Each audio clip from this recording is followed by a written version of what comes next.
আসসালামু আলাইকুম দর্শক, আজ আপনাদের আবারও নতুন একজন ছোট বাচ্চার সাথে আপনাদেরকে পরিচয় করিয়ে দেব। বাচ্চাটার নাম সাইফান। আমরা সাইফানের মায়ের মুখ থেকে শুনে আসি যে তার বাচ্চার কি কি প্রবলেম ছিল। আসসালামু আলাইকুম। ওয়ালাইকুম আসসালাম। আসসালামু আলাইকুম। ওয়ালাইকুম আসসালাম। জি, আপনি কোথায় থেকে এসেছেন? নোয়াখালী থেকে। নোয়াখালী থেকে।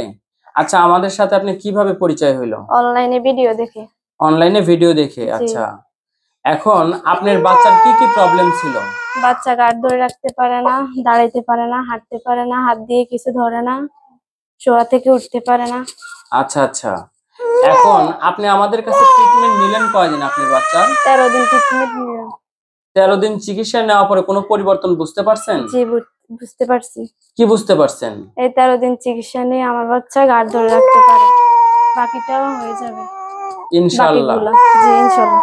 দর্শক, 13 দিন চিকিৎসা নেওয়ার পরে সাইফান এখন ঘাড়টা ঠিকঠাক মতো ধরে রাখতে পারতেছে, আর বাকিটাও ইনশাআল্লাহ হয়ে যাবে।